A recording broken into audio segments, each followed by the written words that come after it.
Hello and welcome everybody. Please come on in and find your seats. The program will begin shortly.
Welcome, everybody.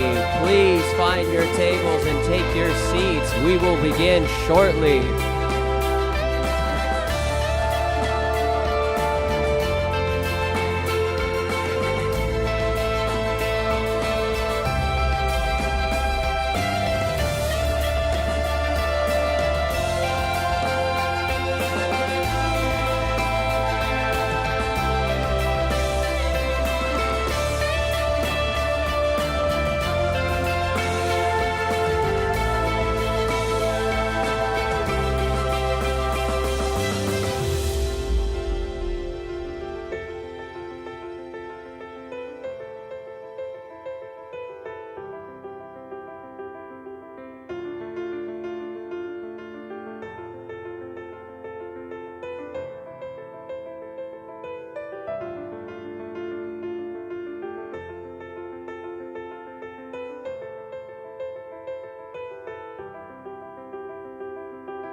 Ladies and gentlemen, we will begin in 1 minute. Please take your seats.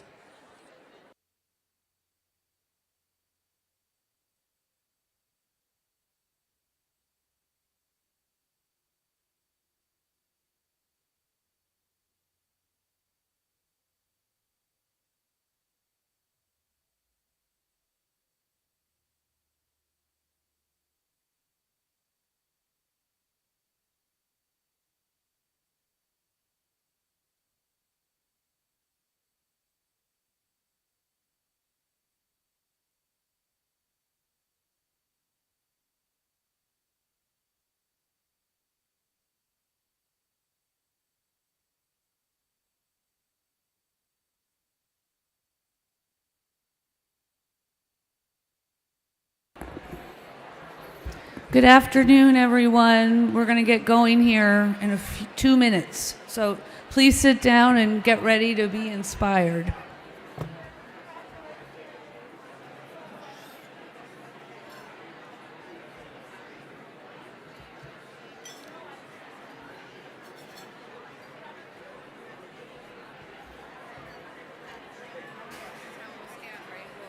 Yeah. Yeah, and my shit goes really fast. Pardon my French. Yeah, no, yeah, just do it however it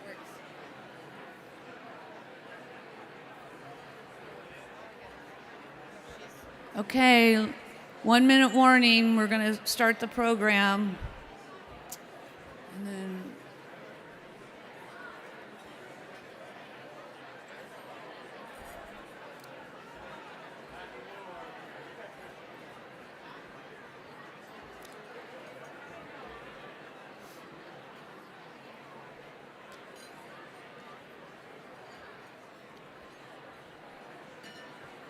so did you like the little teleprompter? Yeah, it's nice. Okay. I got a couple notes too. Turn up. One more round. Okay, we're about to turn the lights down, so thank you for getting ready for the program.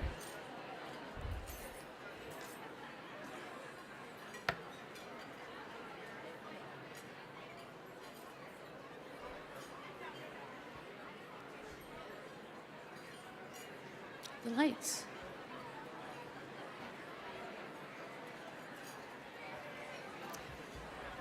Welcome to the 38th Annual Charles A. Goldmark Award Luncheon. My name is Caitlin Davis, and I'm the Executive Director of the Legal Foundation of Washington. Thank you all for being here today in person and online to support our amazing civil legal aid community and those they serve. The work of the Legal Foundation of Washington is to generate resources from our generous legal and business communities and collaborate with legal aid partners across the state to deploy these funds where they are needed most. We support our grantees' efforts in the courts and the legislature where policies and laws take root and fight for equal justice for all. By joining us here today, you are showing your strong commitment to advancing equal justice for people across our state. That is what we need, for people like you to show up for civil legal aid to help our communities now, and for the long-term systems change work that will change countless lives ahead of us. We appreciate your being here today, and we appreciate the generosity that you'll collectively demonstrate. And now it's my pleasure to introduce Jennifer Bereskin-Seamonster, one of the newest board members for the Legal Foundation of Washington. Jennifer Adatsunome Bereskin-Seamonster is Snohomish and Qualigan in descent. She is the youngest daughter of Seamonster man. Jennifer graduated in June of 2023 from Northwest Indian College with her Bachelor's of Arts in Native Studies Leadership with highest honors, and she is now pursuing a dual JD in Tribal Law, Indian Policy, and Criminology. Jennifer has been a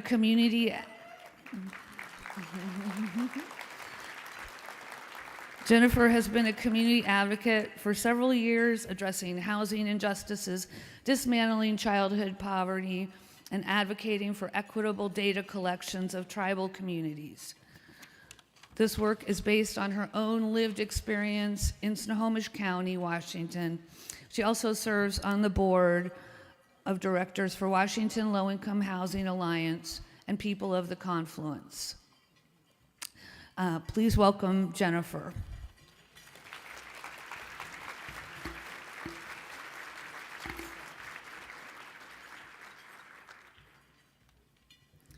Thank you, Caitlin. Adatsa no me sitsta. Sitbara swaklam. Hello, my name is Jennifer. I am the youngest daughter of the Sea Monster Man. I am Stahop Snohomish and Unagach Aliut. It is my honor to be here to work with the Legal Foundation of Washington to pursue greater justice for Indigenous people and all marginalized people in Washington. We are gathered here today to bring crucial resources to communities around the state. I would like to acknowledge that we are gathered here on the stolen and unceded ancestral lands of the Duwamish, the people of the inside, the Duk-Duwapsh, the people who are still here, continuing to honor and bring light to their ancestral heritage. We recognize as well that we live in a nation of wealth, a wealth created by subjugation and exploitation of African peoples brought to this land through chattel slavery.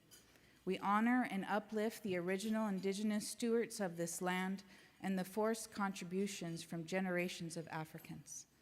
This is an acknowledgement of stolen land and stolen labor, and a recognition that the impact of these wrongs reverberates into our present day. Our acknowledgement does not replace authentic relationships, but serves only as a first small step in honoring with gratitude the land which we live upon. It can feel difficult in the face of so much injustice to know how can you personally help? How can you go beyond this acknowledgement? I want to share one important way that members of this legal community can step up to take action and move the needle on injustices facing Indigenous people in Washington state today. The first area where you can make a difference is legal support and representation for Indigenous families to ensure family unity for Indigenous people across Washington state. This includes tribal communities that reside on and off the reservation. Family adoption is extremely hard to achieve for many Indigenous families, especially intertribal families. It is lengthy and a complicated process for grandparents, for aunties, uncles, and siblings to adopt their relatives. There is virtually no process to support to help them do so if they don't live on their tribe's reservation. It may surprise you to learn that over 70% of Indigenous people in Washington state do not live on a reservation, and many families are intertribal. So right now, there are many families who have fallen through the cracks in the tribal and state court systems. So what does this look like? I'll use myself as an example.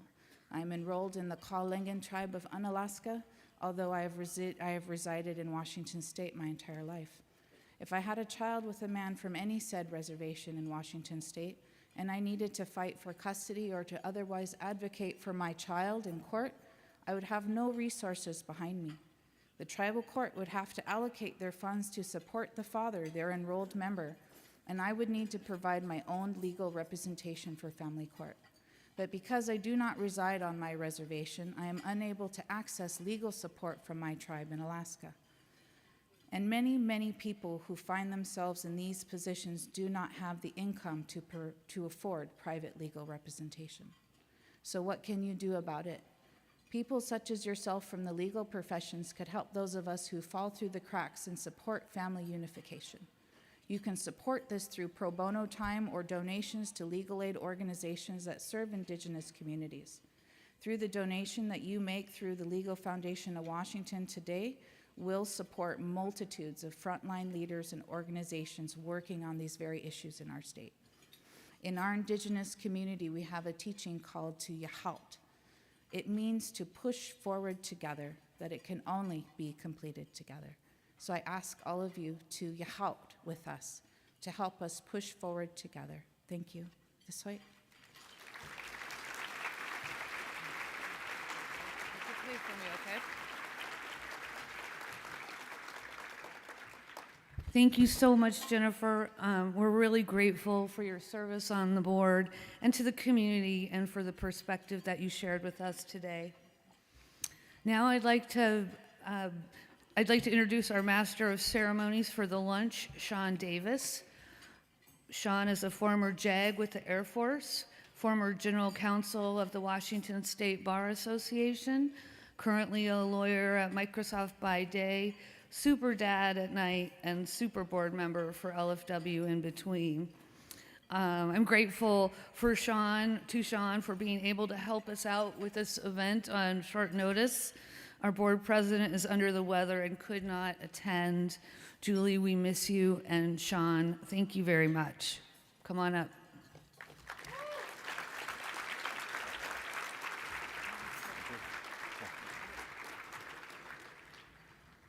All right, thank you, Caitlin.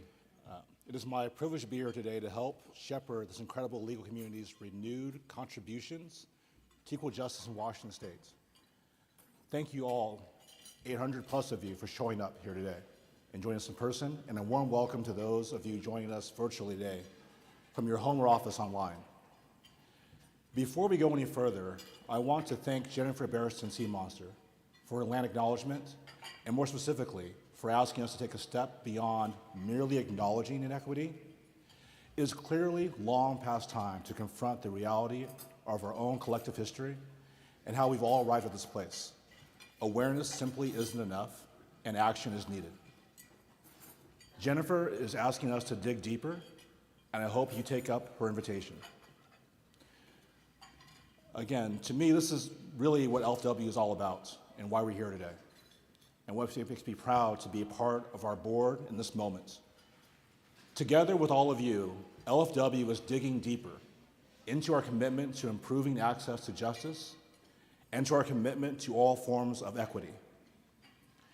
Before we dive too much deeper, a few notes for those of you watching online today. If you have technical issues, please email justice@legalfoundation.org. LFW staff will be available to assist you. Also, as a reminder, if you need closed captioning, please click the CC icon on the YouTube video. Viewers at home can make a contribution by clicking the donate button online or texting justice to 53555. Those of you in the room can also hit the QR code on the back of your program, write a check, or write your credit card number directly on the card at your table. When Beth Bloom comes on stage a bit later in the program, that's when we'll ask you to commit to your gift. Today is a celebration and a moment to come together and take action. Today we will celebrate your collective accomplishments in raising funds that directly support LFW's grantee organizations, without whom there could not be a pursuit of equal justice in our state. We'll zoom in on the transformative work of one of LFW's grantee organizations. We'll pick up our pens, our mobile devices, and support the great work of LFW. We hope today that you'll be inspired by all LFW has been able to support and accomplish with your help, and be inspired to join us in digging even deeper this year. We will celebrate this year's Goldmark Award recipient, Jorge Barón, and how his efforts have changed the landscape of immigration rights in the Northwest. We'll be moved and inspired by our keynote speaker, Jeffrey Robinson, of the Who We Are Project. And we'll offer a tribute to Jim Bamberger, outgoing director of the Washington State Office of Civil Legal Aid, for his 18 incredible years of leadership for civil legal aid at the state level. But before we begin, please help me to express our appreciation to everyone who contributed to the success of this event, starting with the LFW staff and Goldmark Committee, who dug deeper to exceed all expectations on attendance and sponsorship.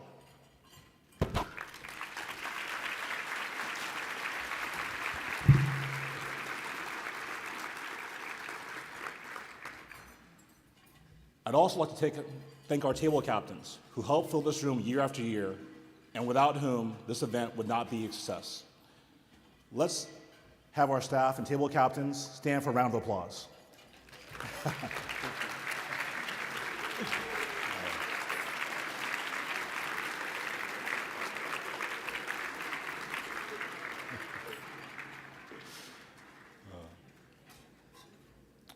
Next, we must thank the generous sponsors who make this annual signature event possible. Together, they have contributed more than $250,000 to the success of this program and the work we do to support civil legal aid. Our premier sponsor, Umpqua Bank, has contributed $25,000. Thank you.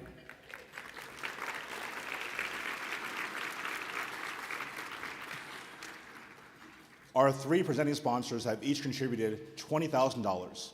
Please thank the Bill and Melinda Gates Foundation, Conley Law Offices, and the Deagle Berwick Family Foundation.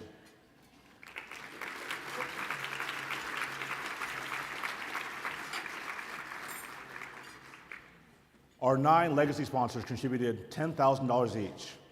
Thank you to DeLay Curran Thompson, Poncherolo and Walker, Johnson Flores Sprangers, Perkins Cooley, Fal Cochran Vertitas Amala PLC, Davis Wright Tremaine, the Microsoft Corporation, T-Mobile USA, Starbucks Coffee Company, and the Muckleshoot Tribe.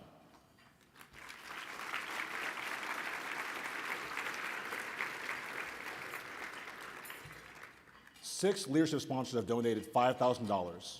Many thanks to Amazon.com, Washington State Association for Justice, Keller Rollback LLP, William E. Walkner Foundation, K. Gates, and the Hillis, Clark, Martin, and Peterson.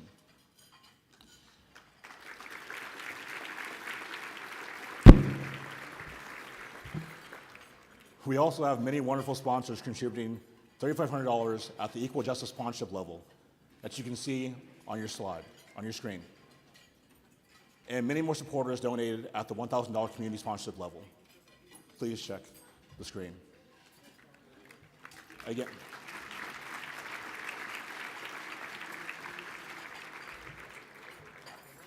thank you all so much for your generosity and support that makes it possible for us to celebrate together at this event each year.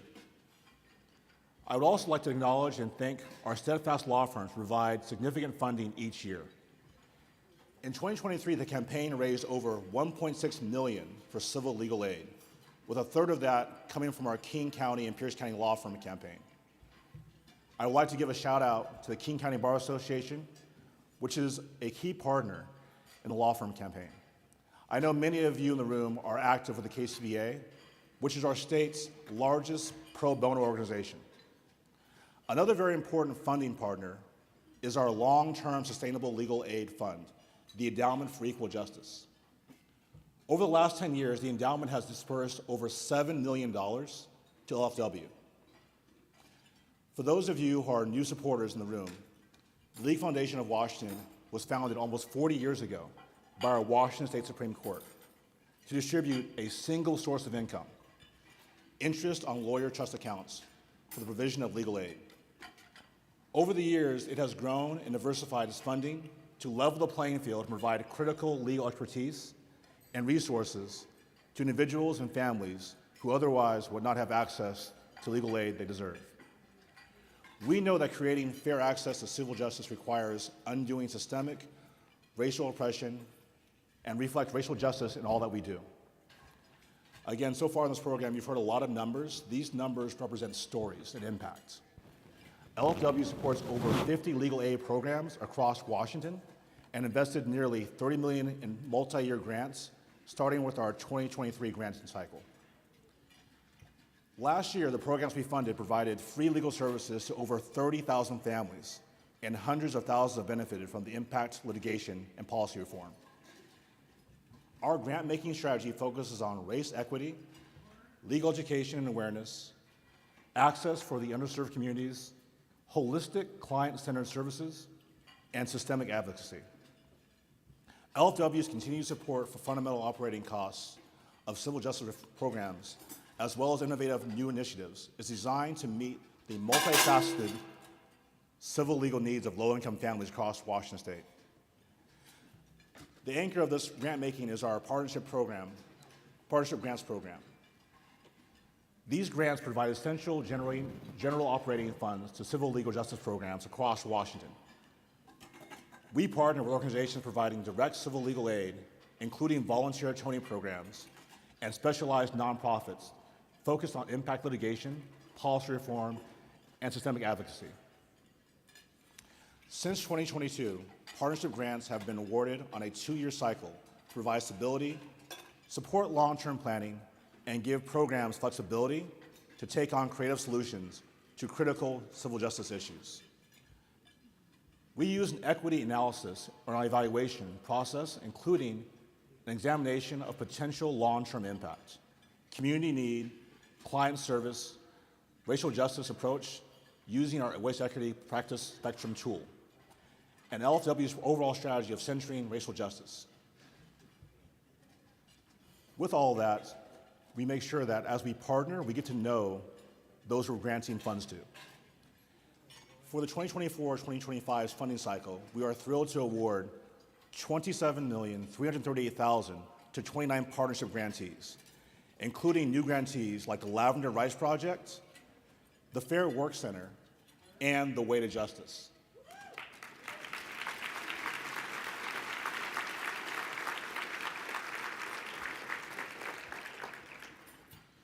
Again, I mentioned that these are our partners, and we really do get to know our grantees. And because of that, LFU doesn't just provide critical operating funds, but also support that goes beyond the check, such as interpreter services used to communicate with clients in 56 unique languages across the state, and race equity and D&I training funds for grantees. Again, just pausing on interpretation services alone, it's hard to be heard if you cannot be heard or speak to someone in your language. So again, thank you. Last year, participants in our grantee programs accessed over 84,000 minutes of interpretation. Language justice is a central tenet of what we do, and we're proud to have provided that level of free interpretation across to our grantees and access to our grantees. LFW has added to our impactful grant making with our accelerator grants. This is a new program launched in 2022. Accelerator grants are one-time grants designed to accelerate time-sensitive civil justice work and launch impactful projects. The grants support innovative and responsive initiatives that would benefit from a one-time infusion of funds. Through this grant, LFW seeks to fund civil justice organizations doing strong anti-racist work, centering historically excluded communities and impacting long-lasting systemic change. The grants prioritize civil justice work for groups that have been disproportionately under-resourced by legal aid, including Native and Indigenous peoples, clients without lawful immigration status, and justice system impacted individuals. This year, LFW awarded $775,000 in accelerator grants to 9 outstanding projects run by organizations like Northwest Health Law Advocates, the Unemployment Law Project, Civil Survival, the Yarrow Foundation, and more. Finally, we're incredibly proud of our growing race equity grant program, a strong example of what participatory grant making can accomplish. These community-driven outstanding grants are determined by the community members directly impacted by the issues being addressed. Each year, the LFW allocates funds to the Race Equity Grant Program to be awarded during the spring application cycle. For 2024, LFW was able to increase the grant pool to the highest level yet, $1 million. This expansion will facilitate, yeah, you can definitely clap for that.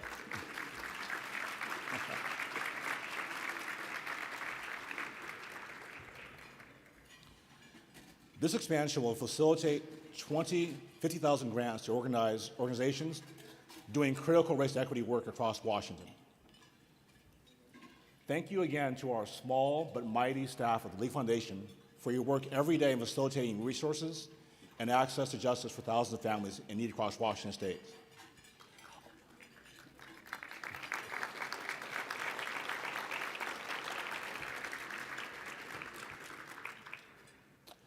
Thank you to each of the organizations we fund for your tireless work for equal justice. And again, thank you to all of you here today for being here and donating to make this work possible. Now I'd like to invite Pete Talvich, President of the Campaign for Equal Justice and partner at K&L Gates, to come up here to help us announce and celebrate this year's winners of the awards.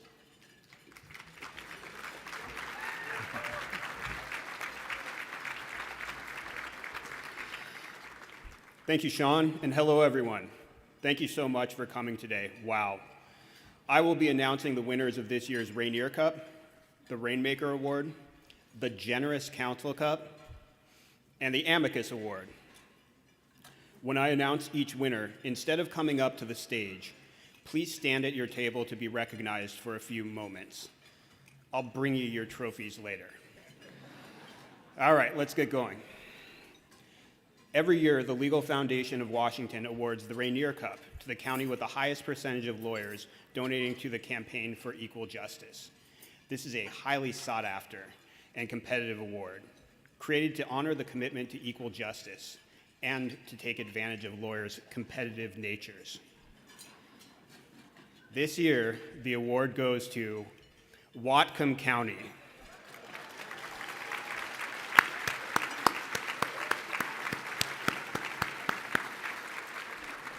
Whatcom County is a beacon for legal aid advocacy, having won this award several times over the past decade. Led by campaign board member Kirsten Barron, Whatcom County continues to raise the bar for attorney participation across the state. Kirsten, please stand and allow us to recognize your leadership and the accomplishments and generosity of the lawyers of Whatcom County.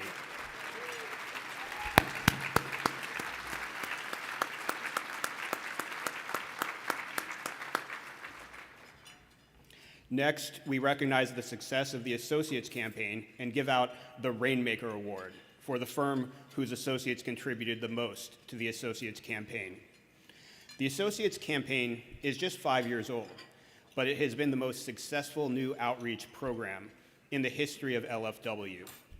This is the way we can get upcoming generations in the field engaged in learning about the importance of legal aid and involved in supporting our communities. If your firm is not a part of the Associates campaign, please let us know, and we will get you involved this year. It's my privilege to thank this year's Associates campaign co-chairs, Natita Stribadad and Destiny Evers, for their hard work and leadership in making this campaign a success. I'll ask you both to stand and be recognized.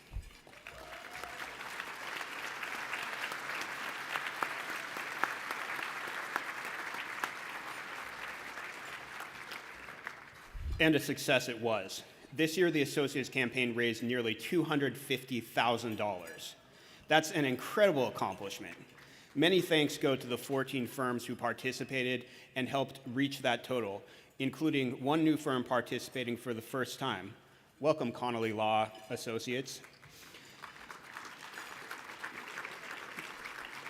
But only one firm gets to hoist the Rainmaker Award. The firm that raised the most from its associates this year is, for a second year in a row, Fow Cochran Vertitas Amelot.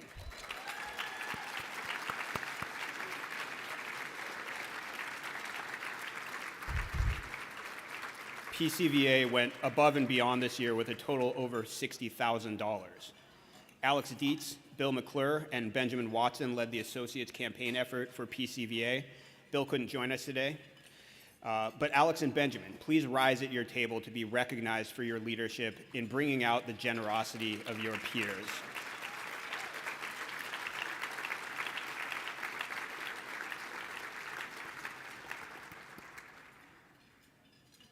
Next, we present the Generous Council Cup for the highest average gift to the Campaign for Equal Justice. This year's winner is Connolly Law Offices. What an accomplishment for a firm participating in the Associates campaign for the first time. They led the pack with an outstanding $1,503 average gift. Megan Driscoll led the Associates campaign effort for Connolly Law Offices. Megan, please stand and help us recognize your leadership and the superb generosity of all your teammates. Congratulations to you all. And finally, we move on to the Amicus Award. This award acknowledges a firm that goes above and beyond to rally their firm, but also encourages other firms to step up and raise even more funds for legal aid. This year, our Amicus Award Committee has determined that the winner is Williams Kastner. They were chosen because they went above and beyond with their incredible, creative, competitive spirit and ability to inspire growth inside and outside their firm. Ashley Langley stepped up to lead the Associates campaign for Williams-Kastner. Ashley, please stand and help us recognize Williams-Kastner for your unique contribution to this year's competitive campaign. And that concludes the awards related to the Campaign for Equal Justice. If you want to see your firm's name announced as a winner next year, these are the folks to beat. Thank you to everyone who participated in the Campaign for Equal Justice, and especially the Associates campaign. Now back to our MC, Sean Davis.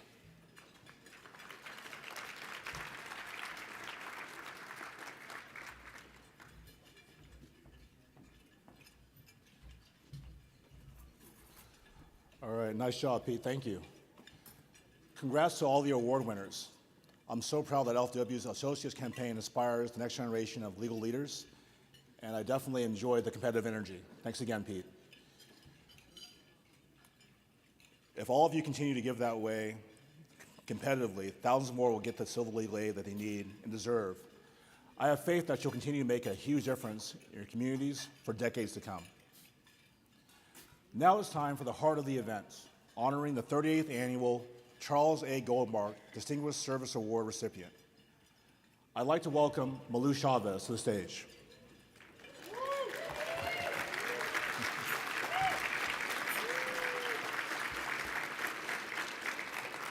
Malou is the new executive director of the Northwest Immigrants' Right Project, following in the footsteps of today's Goldmark recipient, Jorge Barón.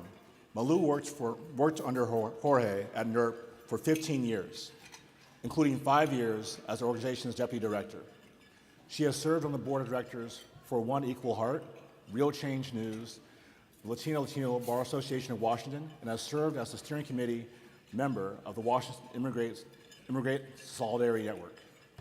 She has also been recognized with the Washington State Bar Association's Norm Mailing Leadership Award, the Seattle University School of Law's Latino Law Student Association La Justicia Award, and Latino Bar Association of Washington's President's Award. She is the first immigrant woman of color to lead NERP and bring her lived experience to its mission to promote justice by defending and advancing the rights of immigrants through direct legal services, systemic advocacy, and community education. Malou.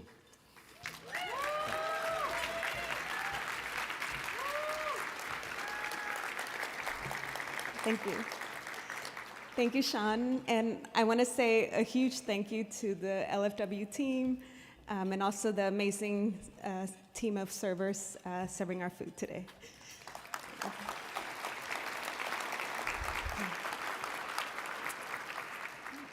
When you hear someone say a person does not need an introduction or recognition, you do deserve, but you do not need an introduction, Jorge.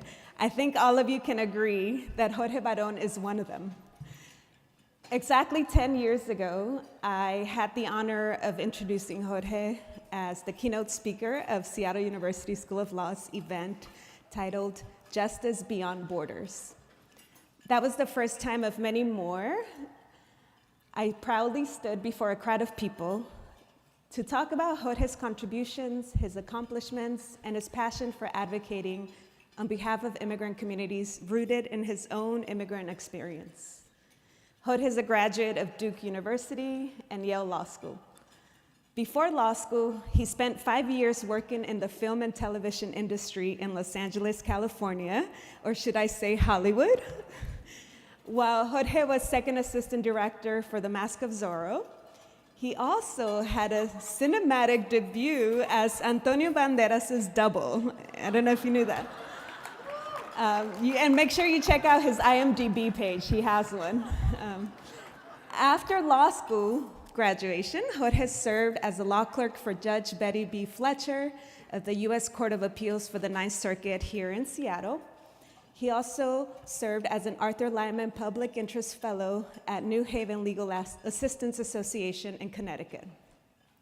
More recently, and my experience with Jorge has been that he served for over 15 years as the executive director of Northwest Immigrant Rights Project. NERP for short, having previously worked as a staff attorney. I met him in 2008 when I started my career at NERP as a law student intern, and I witnessed Jorge lead NERP to become a nationally recognized legal services organization dedicated to advancing and defending the rights of immigrants. Woohoo! Thank you. As a staff attorney, but also as an executive director, Jorge spent countless of hours representing clients in immigration proceedings, including community members detained in one of our largest immigration jails in the country, nearby in Tacoma. You see, just as Jorge came through for Banderas to ensure they got to film the sunset scene, where you see Jorge running as Zorro, and maybe you'll see later a picture of that. Over the years, Jorge has come through for our client communities and also for the legal community, time and again, fighting against the Muslim ban and running to stop a plane at SeaTac to prevent the deportation of 2 men, defending separated parents who were detained at the SeaTac Federal Detention Center, mobilizing the community to secure the largest state funding in Washington state for the legal representation of community members facing deportation. Thank you. And I can continue. There's so many other examples I can think of. Among serving in various civic roles, Jorge served as a mentor to many, including me. In his own words, social justice work is not only a marathon, but also a relay race. Jorge always lifted and centered those most impacted throughout the marathon and relay race. He also brings people along with him.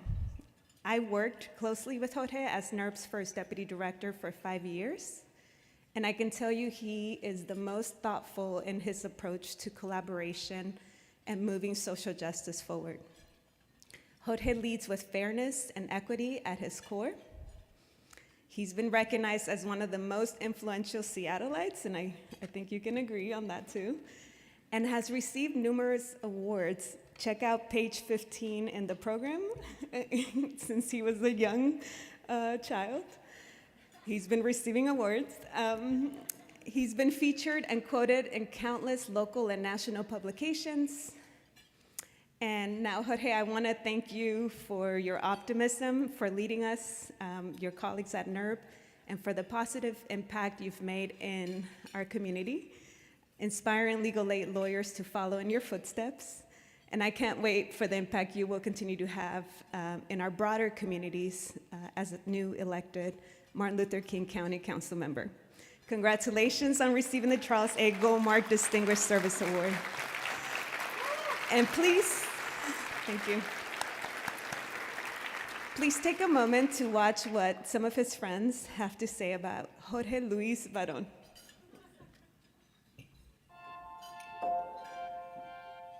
Jorge epitomizes the values of this award. We're here to defend and advance the rights of low-income immigrants in Washington State. And over the course of close to 18 years at Northwest Immigrant Rights Project, 15 years as the executive director, he's had an impact on thousands of lives.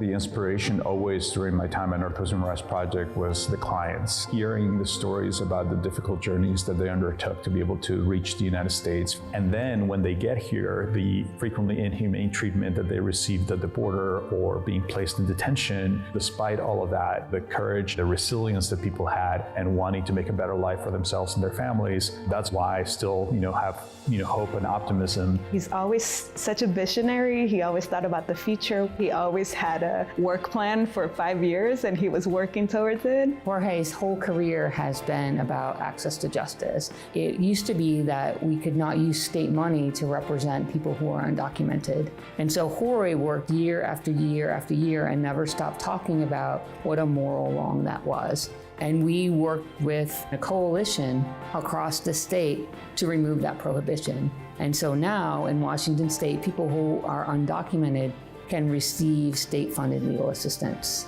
So that's a huge access to justice issue and change something that had been in the law for almost 25 years.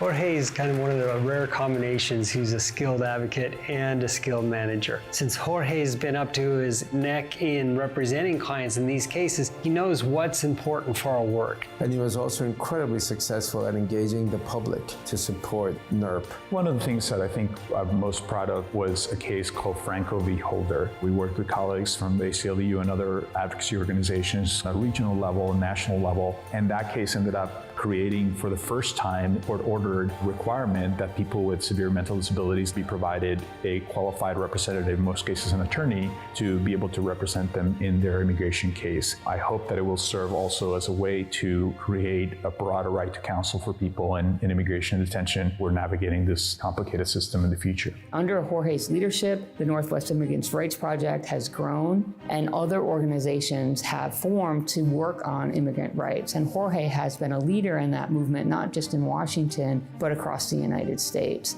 Even though he was the executive director of this large organization with offices across the state with now over 100 staff members, he was still involved in the work. When a true emergency popped up, he would still dive in. 2017 with the Muslim ban, 2018 with the family separation. When they began separating children from their parents at the border, Jorge was there leading the way, interviewing different mothers, taking on individual cases as we tried to find where their children were even being held. The work that Northwest Immigrant Rights Project has done, it has this kind of deep generational impact. I was doing a presentation at a local school, and one of the kids came after the presentation and said to me, I just want to say thank you because your organization helped my mom years ago, so my entire life is different now and I'm going to college, and it was all because of your work. And so those moments are a reminder of the fact that this work is transformational for so many people that we don't always see,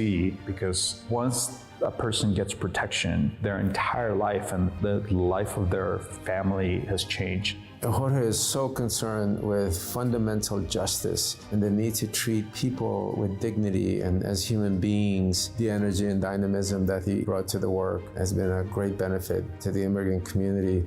That's Jorge. He speaks the truth in the kindest, gentlest way, but he never backs down. Jorge, forever, I think he will continue to be an advocate, and in his heart, he's a defender. I would like to see a vision where more people get the opportunity to be here, and certainly people who are going to face danger in their home countries, or people who are trying to reunify with families, or people simply have already built a life here, that we should give them the opportunity to be able to stay here and be part of this community fully, with full U.S. citizenship. The more people we welcome and we provide opportunity, we are all better off. This award is so fitting because of the future that he was thinking about, not just for the immigrant community, but for the state of Washington, for the legal aid community. Jorge, we are so happy for you, from your friends and family at Northwest Immigrant Rights Project. We miss you. We will continue to advocate for our communities. Congratulations, Jorge!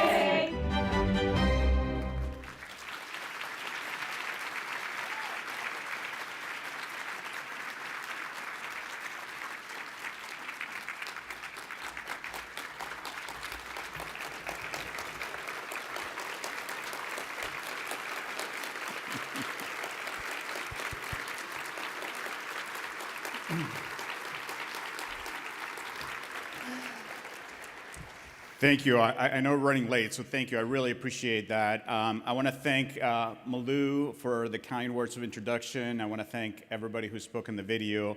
Very honored. Thanks for flagging all the Hollywood stuff that I try to keep secret.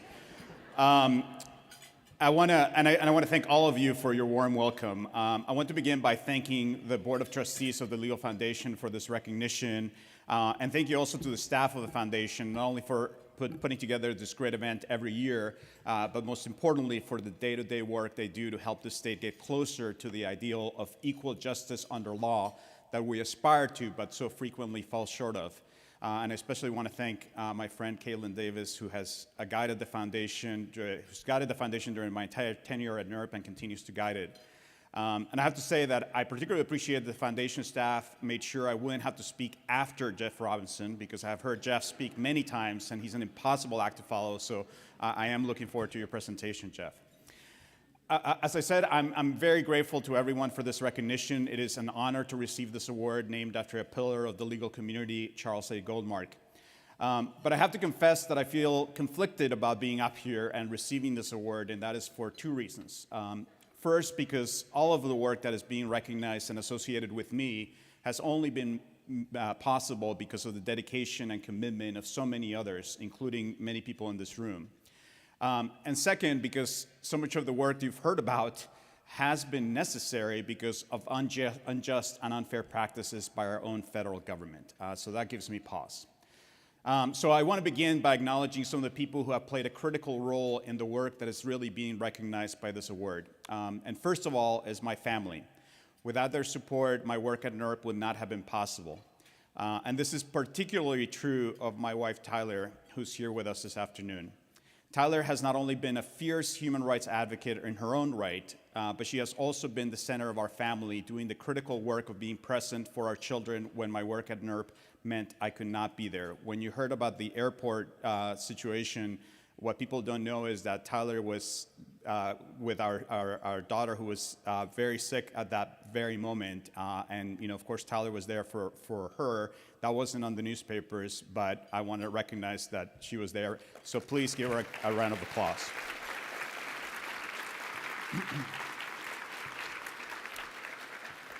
The other group that merits this recognition is the amazing group of staff, board, volunteers, and supporters who make Northwest Immigrant Rights Project possible.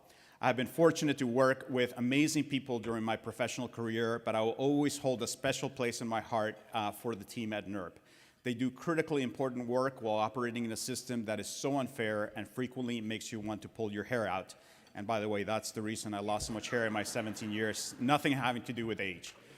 It was a privilege to be a part of a team full of committed advocates who also could have a lot of fun despite the weighty work they did. So let me ask my former NERP colleagues to please rise and also be recognized for the important work they continue to do. Come on.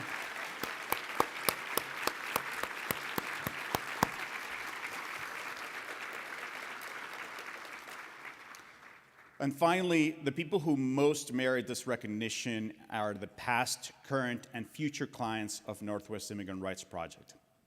During my time at NERP, I had the privilege of representing people from all over the world, some of whom had already lived in the US for decades, and some of whom had only recently arrived in the country. And unfortunately, as is most often the case for the NERP team, when I interacted with clients, it was frequently at a moment of crisis, when they were enduring immigration detention, in some cases years of detention, or when they were facing the prospect of a deportation hearing.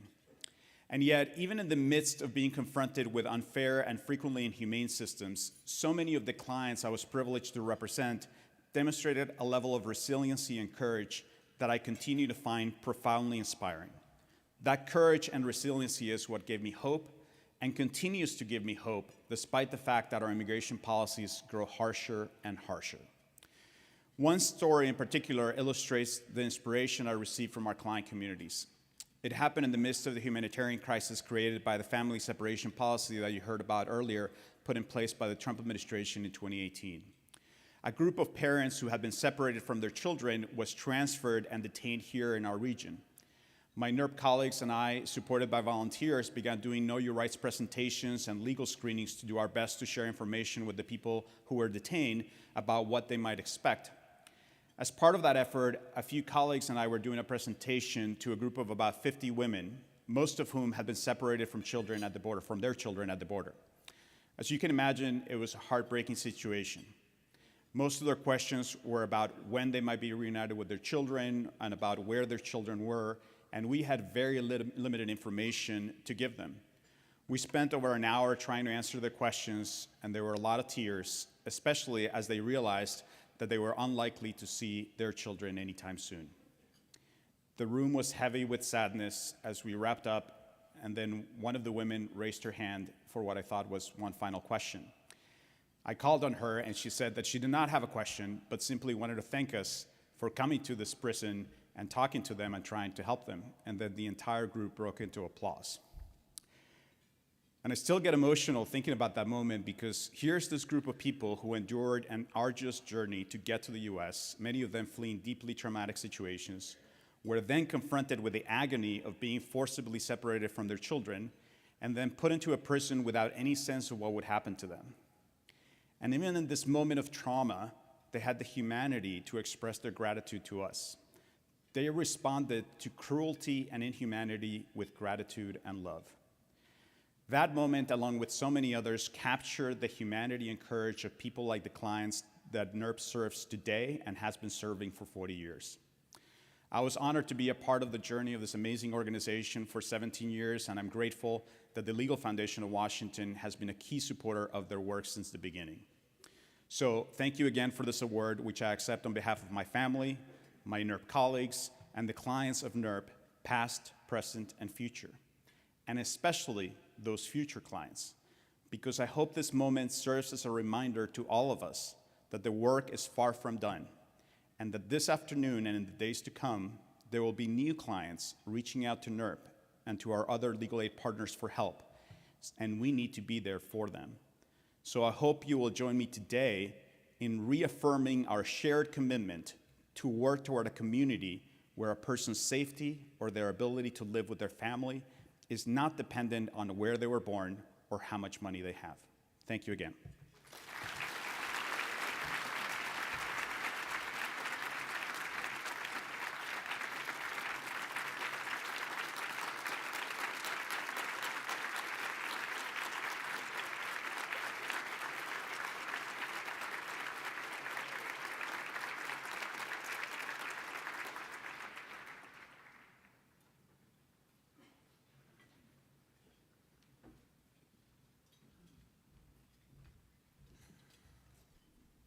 Wow, Jorge, thank you.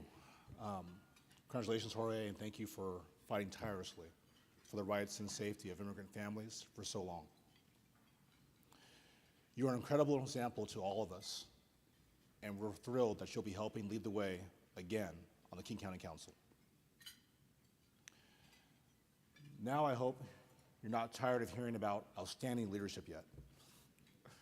We're going to take a deeper look into one of the most amazing legal aid organizations funded by LFW and the Endowment for Equal Justice.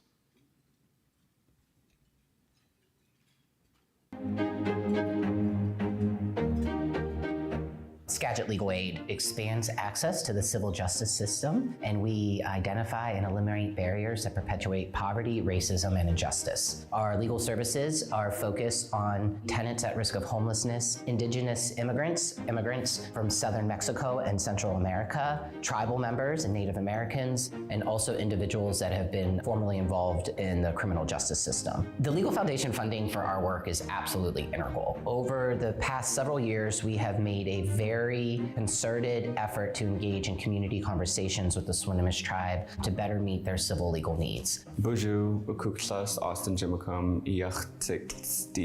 My name is Austin Jimacum, and I'm from Neah Bay, Washington, which is located on the Makah Reservation. There is a need that exists on the Swinomish Reservation when it comes to access to justice, so our goal is to be a consistent resource for tribal members, making sure that people always have someone in court with them, representing them. Majority of the issues that people come in to get help with are mostly related to family law, marriage dissolutions, protection orders, parenting plans, post-conviction relief. We also will help elders with drafting wills or power of attorney documents. We hosted a very large training event to get more attorneys licensed in the tribal bar. We partnered with the Native American Law Student Association at Seattle University Law School to give law students an experience working with tribal members directly. Through this, we've developed an externship with Seattle U Law School. We will actually have our first extern starting in the winter, who is a tribal member herself. A main goal that Skagit Legal Aid has is to continue to expand our tribal clinics so that other tribes in our service area can take advantage of the free legal services that we have. We hope to see the great things that are happening at Swinomish continue to happen at other tribes.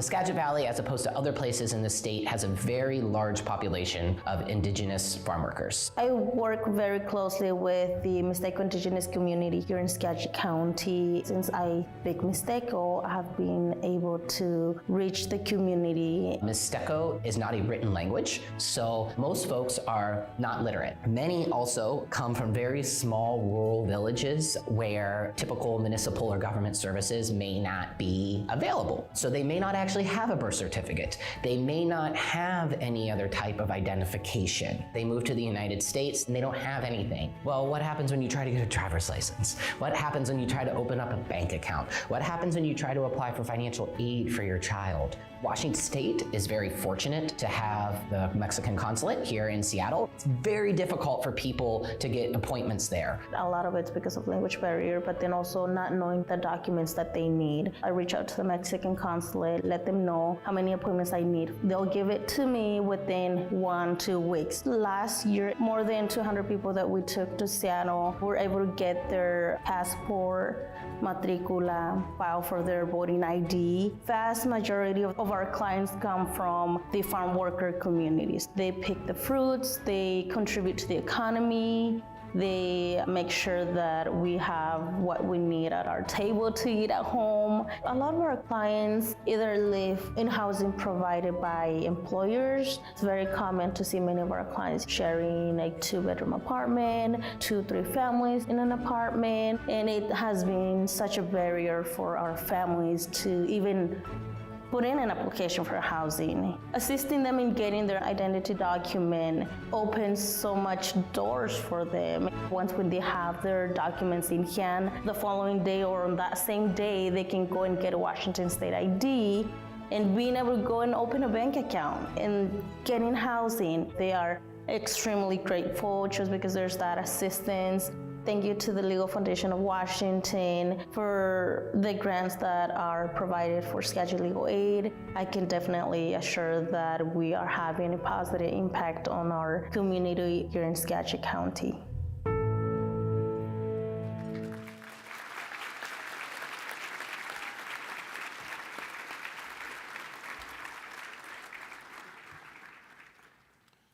That is incredible work by Skagit Legal Aid. Just one of the 50+ organizations that receive support from the LFW, thanks to the support of this legal community and all of you here today. Now I'd like to introduce Beth Bloom to the stage. Beth Bloom is an employment trial lawyer who has been fighting for equal opportunity in the workplace for more than 2 decades. Her law firm, Bloom Law PLC, is founded on the belief that we are all imbued with dignity, entitled to the same rights and privileges at work. Her firm focuses on civil jury trials as an important tool for democracy and social change. Outside of her day job, Bloom is a committed social advocate who gives back to the legal community. She founded Q-Law, the LGBTQ Bar Association of Washington, served several terms on the King County Bar Association Board of Trustees, and is a current member of the Board of Endowment for Equal Justice, one of the beneficiaries of today's program, which raises and invests funds to support long-term, sustainable funding for civil legal aid in Washington. Come on up, Beth.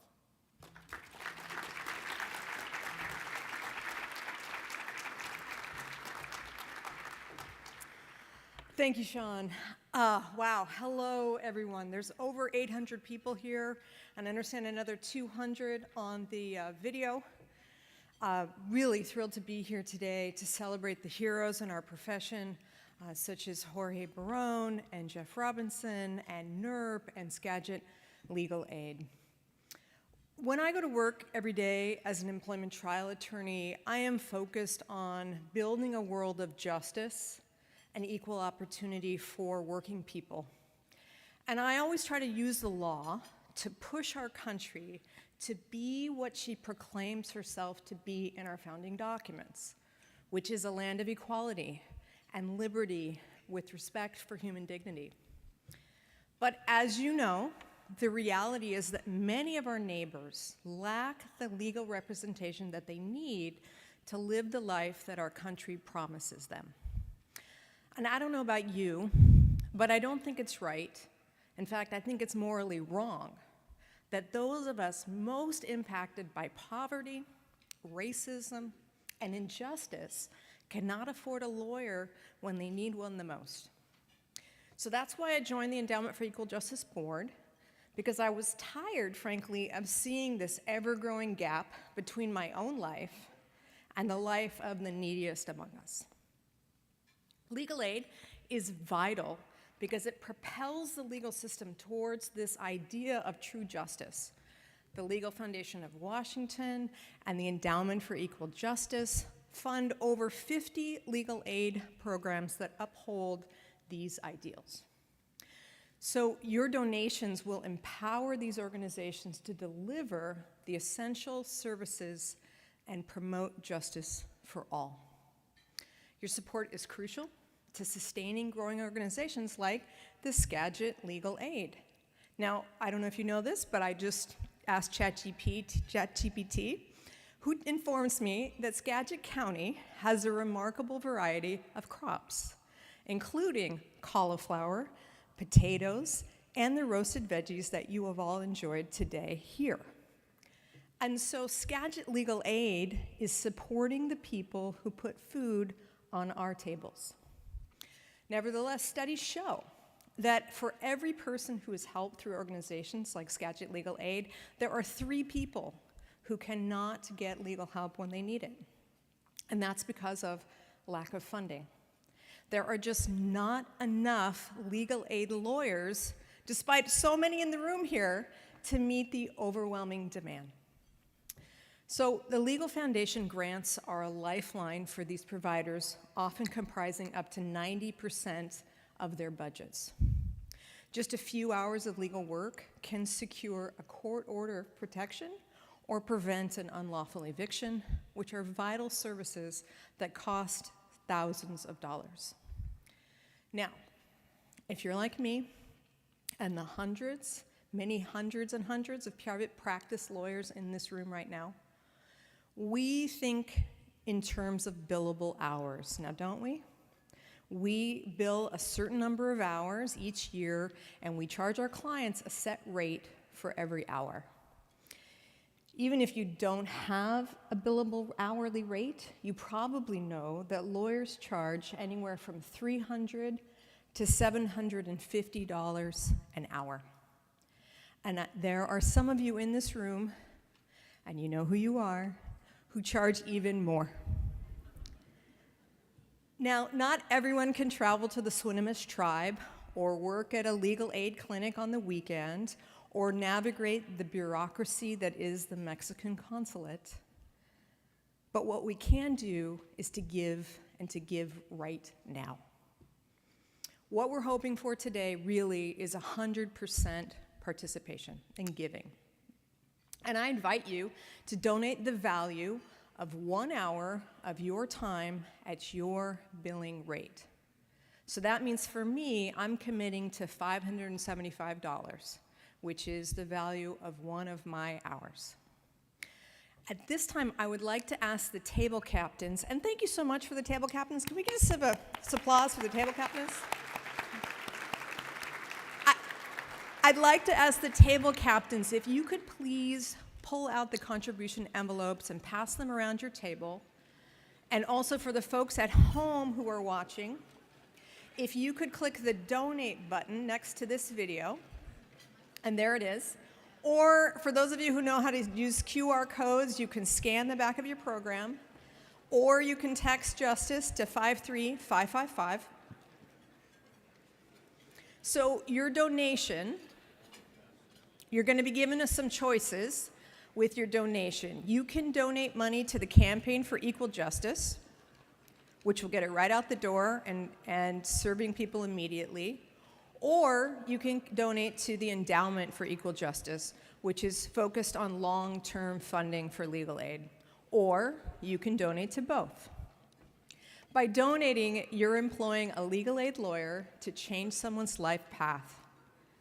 If you can, consider donating 3 or 5 or even 10 times your hourly rate, not just 1 hour. If you do that, you're actually funding an entire case for one individual. Folks, this is our time. As lawyers, we're standing together to do what we've been called to do, and that is to turn our legal system into a justice system that works for all of us, not just a select few. Every dollar you give to support legal aid and advocacy is fostering the growth of justice. Justice and equality require diligence, care, nurturing, vision. Your generosity today helps advance justice and equality. And after you complete your donation, please put it back into the manila envelope and leave it for pickup. And we'll take a brief break for you to go ahead and finish filling out your donation forms. Again, 100% giving would be very much appreciated. At least at your hourly billable rate would be wonderful. And I thank you so much for your support of the Legal Foundation of Washington and the Endowment for Equal Justice.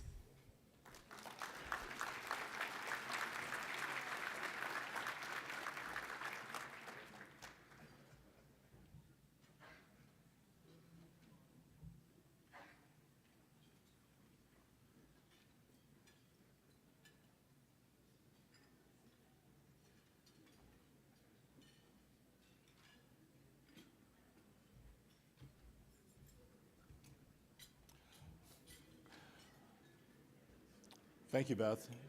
Thank you to each of you for putting your money where your values are and donating to support the life-changing work of LFW and our grantees.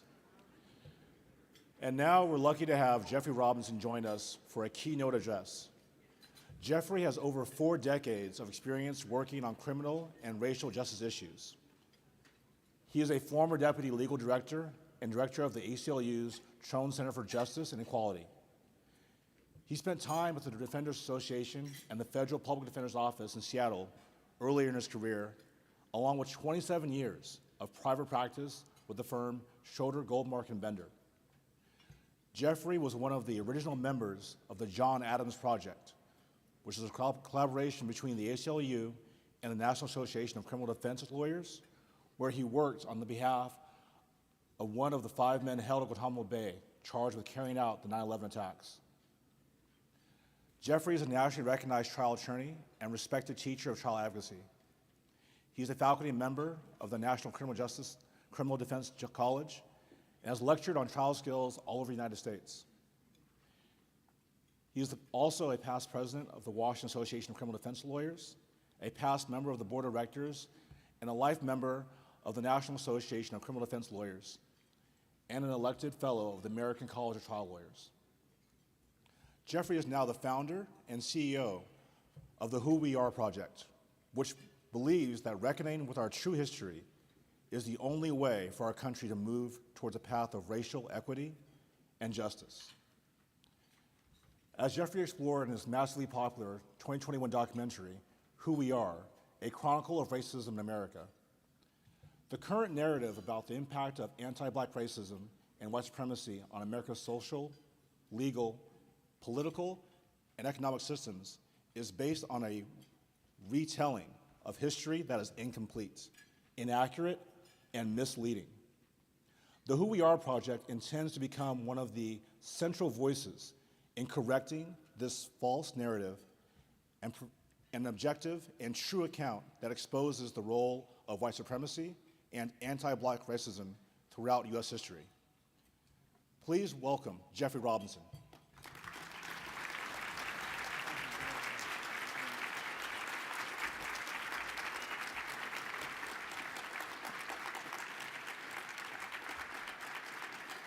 Thank you all. Thank you very much. Something that is both old and dangerous is trying to take root in our communities and in our educational systems. And that's what I'd like to talk to you about today. And in order to do that, there's some things that I need to show you. So those of you who are streaming will see the videos and the pictures that I want to show you, and you will miss out on my wonderful face. For those of you in the room, not so lucky, you get both. What I want to talk about is old because it can be traced back to the end of the Civil War. And it's dangerous because it substitutes mythology for reality and lies for truth. George Orwell scares the hell out of me. And I'll tell you one of his quotes that is really ringing in my head right now. The past was erased. The erasure was forgotten, and the lie became the truth. And I'm worried right now because there is a movement to erase, to literally erase the impact of anti-black racism on the history of the United States. And much of this work is being done in courtrooms. This is in our place, in courtrooms, in political groups. 37 of the 50 states have either examined or passed laws to restrict what can be taught in the courtroom when it comes to anti-black racism. Did you hear that? 37 of 50 states. And that doesn't mean it's at the state level. In some states it is at the state level, like Florida. At some states it's at the local level, like cities. In some states, like the state of Washington, it's at the school board level. Whether we like it or not, we are living in a critical time in the history of our country where the truth may not be the enemy, and it is not the enemy, but the truth has enemies. Sometimes it's in your face, and sometimes it's even more subtle. So come with me for a minute to Charleston, South Carolina. This is a picture taken about 1939, and that is a huge oak tree. It's a beautiful picture with a beautiful tree. It's protected by a fence that's surrounding it. I mean, they didn't move the tree to make the road. They put the road around the tree and built a fence around the tree. And the question might be, why'd they do that? This is a picture of that same site in today's time. It's a new oak tree that's been planted there, but the Ashley Avenue oak has been there for almost 200 years. And what happened there were lynchings. Lynchings of enslaved people, lynchings of black people. This is an example of a demonstration in 2020 which indicated what happened at that site. The Charleston police moved the placard and the ribbons within 30 minutes of it being there. So if you go to Charleston, South Carolina, and you go to the corner of Fishburne and Line Street, you will see the Ashley Avenue oak. And what it tells you is, this is the historic West Side neighborhood. It's just a beautiful tree in a beautiful neighborhood, and it's a lie. Because people were murdered right on that very site. And this is what happens when you erase the truth. You can look at something and not even know what the hell it is. I want to give you another example of, I guess this ain't so subtle. Let's listen to Nikki Haley for a minute. And please, let's remember, this is a candidate for President of the United States. Thank you, Ambassador. Thank you. Please, what was the cause of the United States Civil War?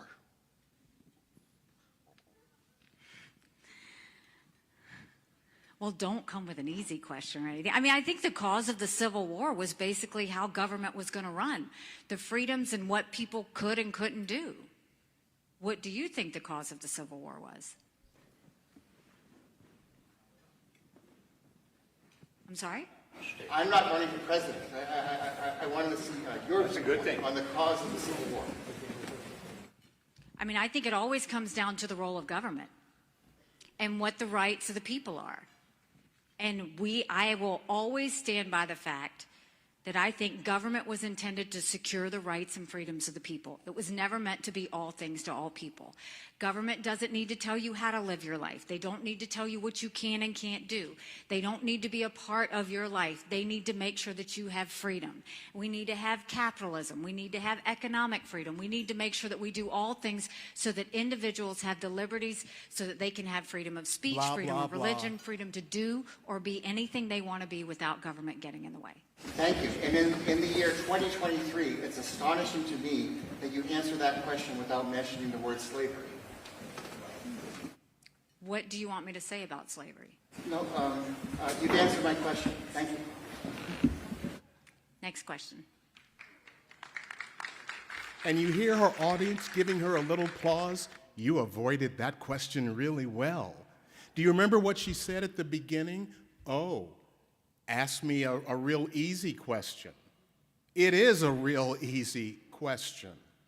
And this is an example of erasing the truth. Because if you erase this truth, then you can tell people the Civil War wasn't about racism, it wasn't about slavery, it was about states' rights, it was about those kinds of things. Well, Nikki Haley's statement is real interesting when you start comparing it to what South Carolina said in 1861 when they left the Union. Remember what she said, how government was going to run, the freedoms and what people could and could not do, the role of government and what the rights of the people are. Well, in 1861, this is what South Carolina said.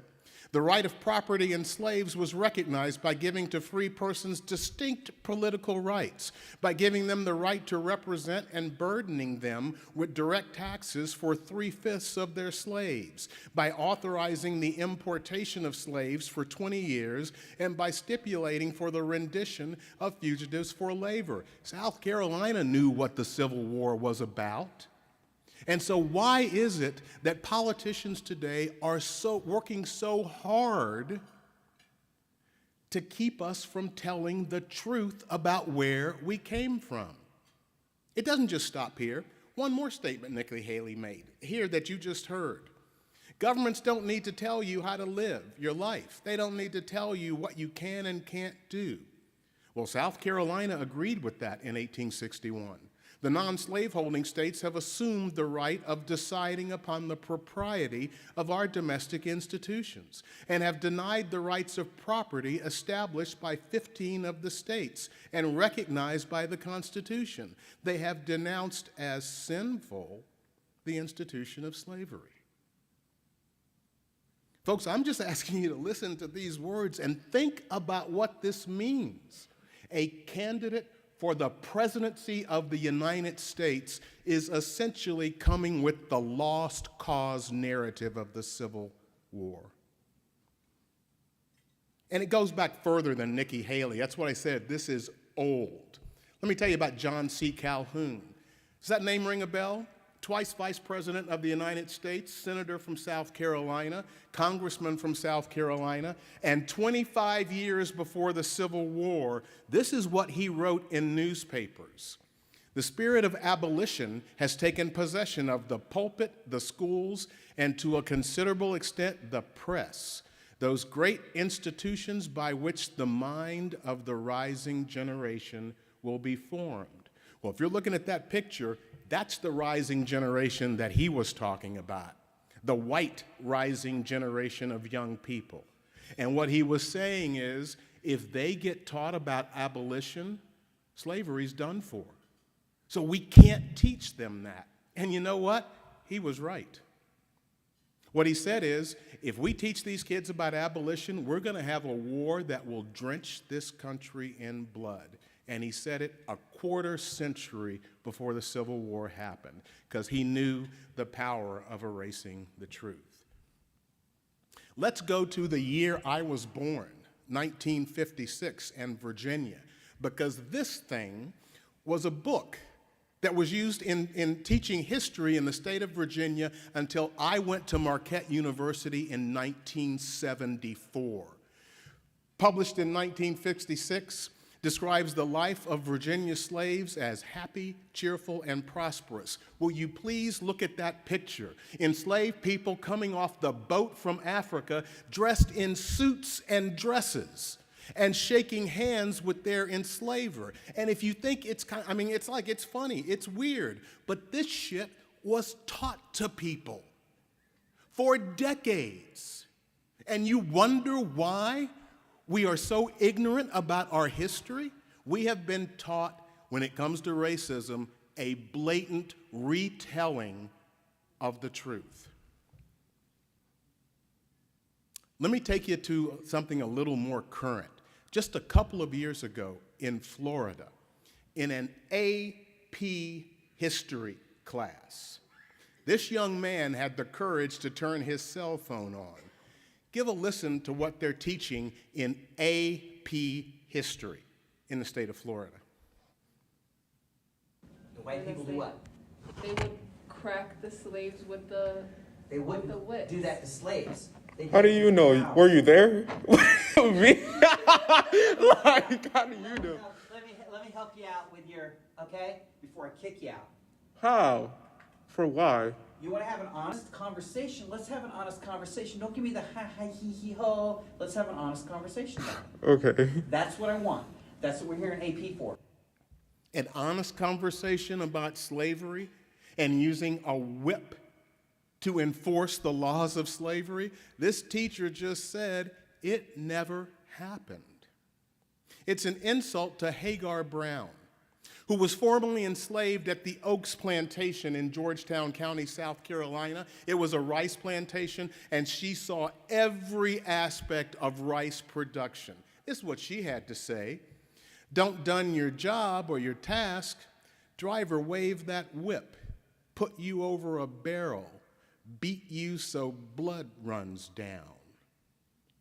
Many of you have seen the photograph or the images of whipped Peter with whip marks all over his back, and they are teaching these kids, including black kids in that class, no, this whipping, that never happened.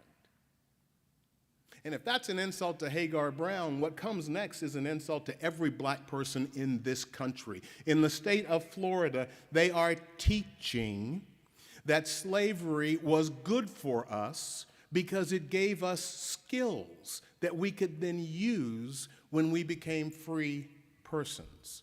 The need to homogenize slavery, the need to whitewash it, the need to turn it into something like slavery light. This is what happens so that you can tell kids today it's not that bad.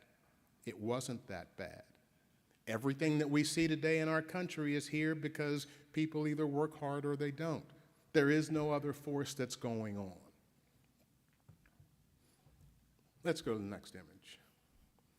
I got one more thing for you from that class in Florida. Did you know, and please excuse me for a second for the word that's about to come out of my mouth. Did you know that the word nigger is not an insult to black people? If I call somebody the N-word, what am I calling them? The N-word? No. Huh? Ignorant? Yeah, ignorant. The N-word just means ignorant. It doesn't have any other meaning and any other vocabulary other than you are a stupid person. You are ignorant. You are not well read. You are not well educated. That's what it means. I laugh because I'm a Florida boy down here where we came up with the term Florida cracker. Well, everyone thinks Florida cracker's like racist. What's the Merriam-Webster Dictionary in 1860 defined that word as a derogatory word to refer to black people. That word has never meant anything other than what everybody in this room knows it means. And yet in AP history, they are teaching people, don't worry about that word, it just means ignorant. And what does that mean? You can use it with impunity when you're questioning somebody's intelligence. I want to tell you for a minute about Prager University. I don't know if you all have heard about them. Oh, thank you. Before I go there, last 2 years, I've taught law school, taught a law school class at Boston College Law School, and this was written by one of my students on her final paper. And I read it and had to get up out of my chair. And I'm like, let me search the internet. Did she steal this quote from somebody? And I've searched all over it. This came from her mind. Without truth and knowledge, what would be the purpose of education? The first answer that comes to mind is control. Education lacking truth and therefore concealing knowledge is used to control those being educated by promoting specific narratives. And this is where I want to introduce you to Prager University. Prager University ain't a university. It's a bunch of people with an agenda. They create educational materials, and they have distributed those materials in Florida, Oklahoma, New Hampshire, and I just learned last night also Connecticut. And I want you to understand what Prager University is doing. And so I'm going to ask you to watch a 1-minute and 7-second clip from Prager University. One of the motifs they use is that Leo and Layla, two white kids, go back in time in a time machine to talk to different people in history to find out about our history. So Leo and Layla are going to talk to Frederick Douglass. I kid you not. This isn't in the video, but at the beginning of this video, when they pop into the past, Layla says to Frederick Douglass, "Oh, you're Frederick Douglass. You have such neat hair." Listen to 1 minute and 7 seconds of Leo and Layla meet Frederick Douglass. Well, we're here in 1852, and America's been around for about 75 years. You're still trying to get slavery abolished. It doesn't sound like the system the Founding Fathers set up is working. On the contrary, all the northern states outlawed slavery by 1804, and buying slaves from Africa was outlawed for the whole country 4 years later. What's taking the southern states so long to do what's right? Great streams are not easily turned from channels worn deep in the course of ages. Huh? What I mean is, sometimes things are more complicated than they might seem, and complicated problems take time to solve. When I have a complicated math problem, if I rush to solve it, I make mistakes. Leo, ending slavery is such a bigger deal than your math problems. It certainly is, Layla. Along with independence and democracy, it's probably America's biggest deal. There was no real movement anywhere in the world to abolish slavery before the American founding. Slavery was part of life all over the world. It was America that began the conversation to end it. I'm just looking at somebody laughing here, and I'm trying not to laugh with you because it would be funny if it wasn't so scary. America's been existing for 75 years as of the 1800s here. Well, what about the 169 years of American colonial dependence on slavery that made the colonies so rich that they could tell Great Britain, get out of here. We no longer have anything to do with you. He said America outlawed importing enslaved people in 1804. Or he said, I can't remember what he said about 1804, but outlawed importing enslaved people from Africa by 1808. I guess he forgot that domestic slave traders were arguing with everything they could to get rid of the transcontinental slave trade because they wanted the money for themselves. And in 1808, America had breeding farms where black women were bred like cattle to produce enslaved people to continue Americans' cotton, rice, and tobacco creation. And they said at the end, America was the first one to start the conversation about ending slavery. Y'all heard that, right? In 1865, at the end of the Civil War, America said, we're keeping slavery for anybody convicted of a crime. But America, the first to start the conversation, let's just look at a little timeline for a second. 1590, Japan gets rid of slavery. 1609, if you can read up there, Colonial America begins its first years of slavery. 1788, the Constitution protects slavery 5 times in the first 5 articles of the Constitution. 1793, Haiti and the Haitian enslaved people overthrew their enslavers and got rid of slavery. 1833, England got rid of slavery. 1848, France got rid of slavery. 1858, Portugal got rid of slavery. 1861, America has 4 million enslaved people, and we're going to war over whether we can keep them enslaved or not. 1863 is the Emancipation Proclamation, which freed all the enslaved people, except for the ones that it didn't. Because if you don't remember, Maryland, for example, didn't leave the Union. They got to keep their enslaved people until the 13th Amendment was passed.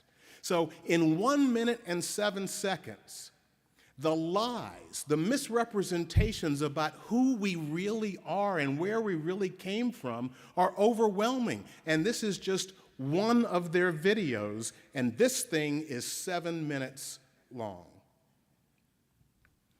And this has an impact, folks. In 2017, the Southern Poverty Law Center did an analysis of state content standards for teaching history.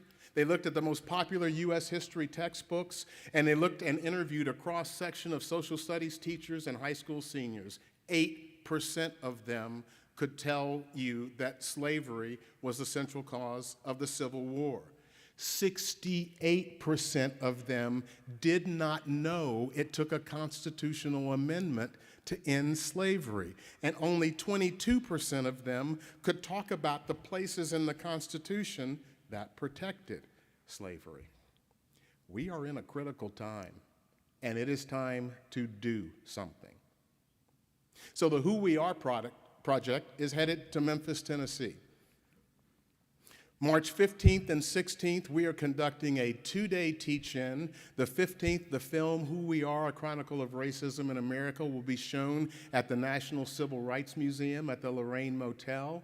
And then on Saturday, we will have events with local activists talking about the impact of education in Tennessee, the impact of teaching our children the truth. Folks, this is up to us. Malcolm X said this before he died: "We can't teach what we don't know, and we can't lead where we won't go." So this is the challenge that I'm asking you to think about. How many of you know how hard it is to get a library book removed from your library? Can you just write a letter? What does it take for that to happen? Who gives money to the people that serve on your school board? Does Prager University have other videos about Black history? And Jeff Robinson thought he knew all about this stuff until he figured out that he didn't. How much do you actually know about our history in this area? I'm going to go to one last thing. Cornel West and Roberto Unger are 2 of the smartest people on the planet. And this is what they say: hope is more the consequence of action than its cause. And really smart people talk like this and write like this. I think he's saying something much more simple. Hope is not a strategy. Hope doesn't create action. Action creates hope. So if you are looking for hope about where this country is going, my suggestion is the first place you need to look is in the mirror. Can we go to our last slide? So there's a QR code up there, and I'm actually figuring out what those mean, because people like Diana Cherry and Savannah Myers-Moore, who are seated at table 8, would y'all stand up, please? These are 2 of the 3 full-time employees of the Who We Are project. And with 4 people full-time, we are doing everything we can to combat this attack on the truth about our past. I look at Jorge and the work that he has done and how we honored that work, and one thing that is at the center of that work is telling the truth. and not being hesitant about telling the truth. Thank you so much for the career that you have given to all of us, and I thank you all for listening to me today. Thank you.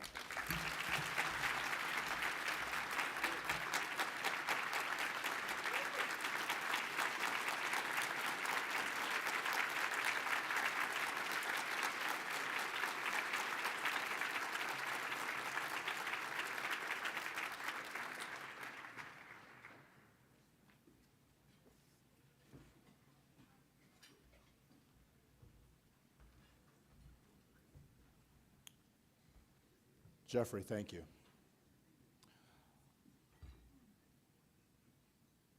I hope everyone heads over to the whoweareproject.org to learn more about this necessary work and how you can be part of spreading the unvarnished truth about race in America.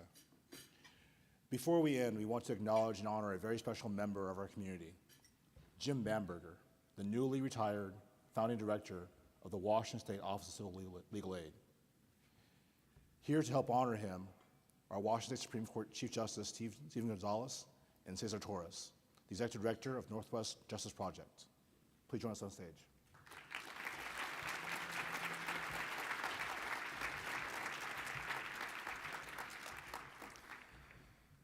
Good afternoon, everyone. Cesar Torres, he, him pronouns. Thank you, Jeffrey. There were so many things that could be said, and I think action leading to hope is the lesson we all must take from this powerful and sobering presentation. I'm very pleased to be here today with Chief Justice Steve Gonzalez to honor and express our gratitude to Jim Bamberger on the occasion of his retirement from the Office of Civil Legal Aid after 18 years.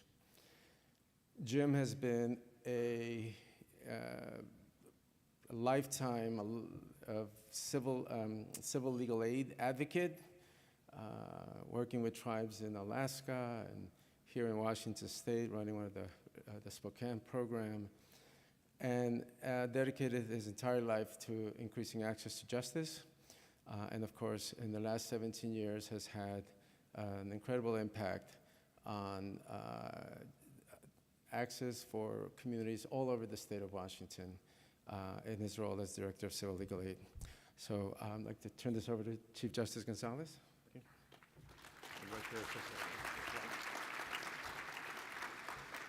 Thank you, Cesar, and greetings to this wonderful room of equal justice supporters. I'm pleased to be here today to recognize Jim Bamberger's many years of service, both to the public and to the Alliance for Equal Justice. Jim was the founding director of the Washington State Office of Civil Legal Aid, an independent judicial branch agency that administers and oversees legislatively appropriated funding for legal aid services throughout our entire state. Prior to joining OCLA in 2005, Jim served in a number of positions throughout the Alliance in our state. He graduated from Gonzaga Law School and then became the executive director of Spokane Legal Services before he became statewide coordinator with Columbia Legal Services. He served as statewide litigation attorney with the Alaskan Legal Services, as Cesar mentioned, and over the past 3 decades, Jim has participated in many of the major Washington State Supreme Court Access to Justice Board and Alliance for Equal Justice endeavors, including updating the Civil Legal Needs Study.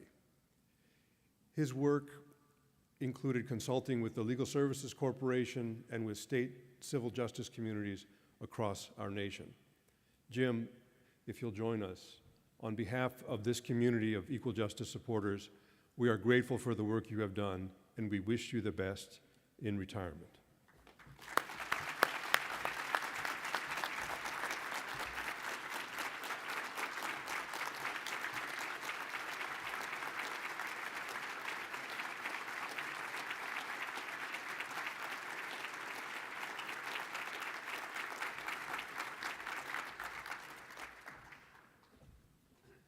And with that, I want to thank everyone, including the foundation, the Legal Foundation of Washington, for putting on this event and this entire room of wonderful people. See you here next year.